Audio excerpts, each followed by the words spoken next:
Nah, diperkirakan Islam masuk ke Indonesia pada abad ke-7 Masehi dan perkembangannya itu terjadi secara cepat di abad ke-13 Masehi.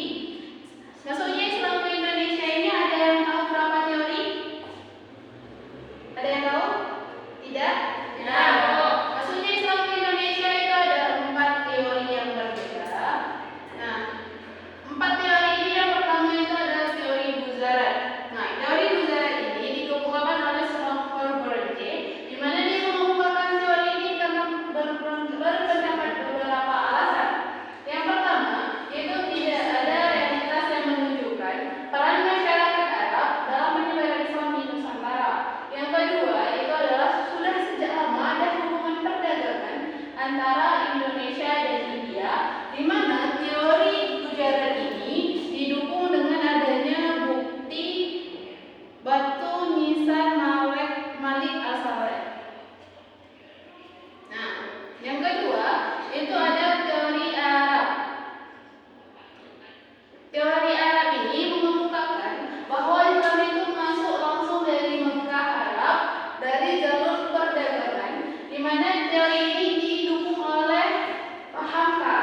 Nah, kemudian yang ketiga itu adalah teori Persia. Teori Persia ini menyatakan bahwa adanya kesamaan antara budaya Muslim Persia dengan budaya Muslim Indonesia. Salah satunya adalah peringatan 10 Muharram atau hari suci Syiah memperingati wafatnya Husain bin Ali. Nah, kemudian yang terakhir itu adalah teori Cina. Teori Cina ini mengatakan banyaknya budaya Cina yang terdapat dalam kebudayaan Islam di Indonesia. Selanjutnya kita akan bahas tentang saluran penyebaran Islam di Indonesia. Saluran penyebarannya ada yang tahu melalui saluran apa saja? Perkawinan, Ya, betul. perdagangan, Ada lagi? perdagangan, Perdagangan. Siapa itu? Semuanya kita ya. Bagus, ada. Jadi ini juga merupakan saluran dari penyebaran Islam di Indonesia. Yang pertama itu adalah perdagangan. Di mana perdagangan ini kita ketahui perdagangan ini sebagai saluran penyebaran Islam yang sangat mempengaruhi penyebaran Islam pada abad ke-7 sampai ke-16 Masehi. Di mana pada saat itu Selat Malaka sudah dipenuhi oleh berbagai para pedagang datang dari berbagai daerah. Dalam prosesnya mereka bukan hanya melakukan proses perdagangan, tetapi juga menyebarkan agama Islam, di mana mereka mendirikan suatu pemukiman sebagai tempat mereka bekerja sama untuk menyebarkan Islam. Salah satu cara mereka itu dengan jalan berdakwah dan juga pendidikan formal. Nah, yang kedua itu adalah perkawinan seperti yang Ananda Elisa katakan tadi.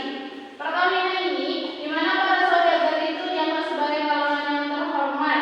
Bahkan orang-orang pribumi ataupun para bangsawan ingin menikahkan anak-anak mereka dengan para saudagar ini. Di mana salah satu syarat untuk menikahi para saudagar ini tentunya anak mereka harus memeluk agama Islam. Nah, selanjutnya itu adalah melalui saluran pendidikan. Ada yang tahu pendidikan kita itu melalui lembaga apa? Tidak?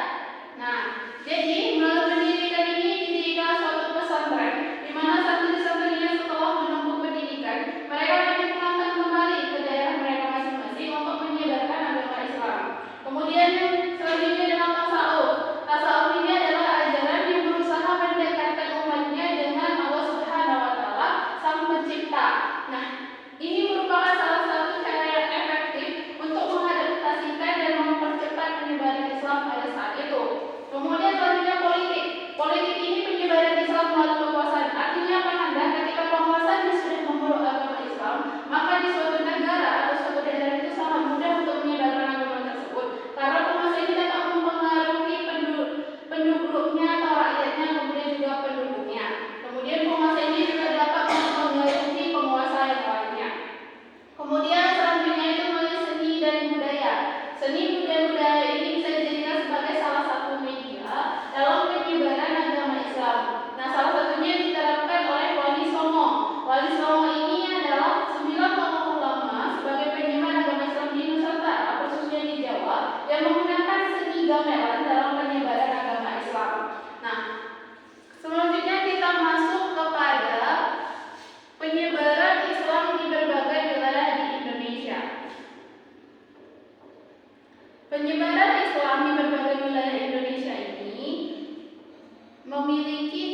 khas dan dinamika mereka tersendiri. Contohnya di Sumatera, di pesisir timur